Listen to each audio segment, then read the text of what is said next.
Bismillahirrahmanirrahim. Elhamdülillahi ve sallallahu ala nebiyyihi ve mustafahu Muhammedin ve alihi ve sahbihi ve muqri'il Kur'ani ma' muhibbihi.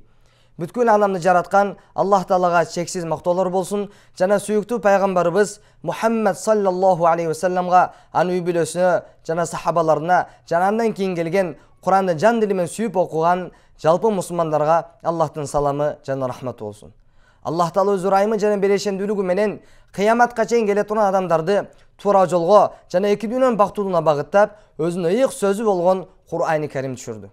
Жана сүйүктүү пайгамбарыбыз саллаллаху алейхи ва саллам өзүнүн куттуу хадисинде Куранын артыкчылыгы тууралуу мындай деп айткан: "Фадлу каламиллахи аля саирил калам ка фадлиллахи аля халкихи."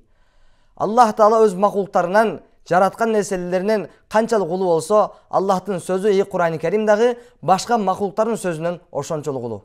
Мына ошол себептен Куранга байланышкан нерсенин баардыгы өзгөчө улуу даражага ээ. Ошондой эле Кур'ани Каримге тиешелүү болгон алимдер дагы Аллах субханаху ва тааlanын алдында өзгөчө бир улуу даражага ээ болуп эсептелет. Эми ошол илимдердин катарында эң негизги болуп ар бир мусулман адамдын билүүсү зарыл болгон жана улуу Аллах субханаху ва тааlanын сөзү болуп эсептелген и Кур'ани Каримди туура окуп өтүүчү илим албетте бул тажвид илими болуп эсептелет. Анткени Аллах субханаху ва таала и Кур'ани Каримде Музаммил сүрөсүнүн 4-аятында мындай деп айткан: "Вараттилил Кур'ана тартила." Сиз Кур'ани Каримди тартил менен, ачыктап айтканда, ар бир тыбышты ачык айкын чыгарып, тажвид эрежелеринин негизинде окуңуз. Мына ушул аяттан улам бардык алымдар Кур'ани Карим окуп жаткан учурда Кур'ани Каримди тажвид менен окуу ар бир адамдын милдети деп баса белгилеп айтып кеткен. Андыктан бүгүнкү күндөн тартып Орто Азиядагы эң алгачкы Имам Жазари атындагы Кур'ан академиясы тарабынан жалпы элибизге, анын ичинде жаңы баштоочулар жана Кур'ан окуп жаткан жалпы адамдар үчүн жеңил, түшүнүктүү, кыска жана кызыктуу сабактар өтүлүп башталат.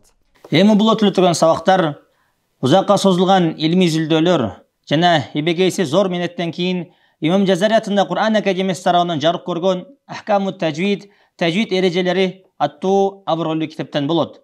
Бул китеп туурасында кыскача түрдө таанышып кете турган болсок, бул китеп 4 бөлүктөн турат. Биринчи бөлүк тажвид илиминин негиздери, экинчи бөлүк болсо тажвид илими ачыктап айтканда тыбыштардын махраждары жана тыбыштардын сыпаттары. Үчүнчү бөлүк вакыф жана ибтида илими, ал эми 4-чү бөлүк болсо Кур'ани Каримде сейрек кездешкен эрежелер туурасында. Жалпысын алганда бул китепте тажвид илиминдеги эң зарыл болгон бардык маселелер камтылып, тажвид илимин үйрөнүүнү каалаган ар бир адам үчүн өтө чоң бир жардамчы болуп бере алат. Натыйжада бул китепти окуп, сабактарга катышуу менен тажвид илиминен терең жогорку маалымат алып, мыкты деңгээлде өздөштүрүүгө чоң өбөлгө түзүлөт. Андыктан мындан кийин өтүлө турган биздин эң биринчи сабагыбыз бул тажвид илиминин негиздери туурасында болот. Эң баштапкысы кийинки сабактарга чейин китептерди толуктап, кызыктуу сабактардын артта калбоо үчүн Нур Медиа, Кур'ан Медиа каналдарына каттанууну унутпаңыздар. Ассаламу алейкум ва рахматуллахи ва баракатух.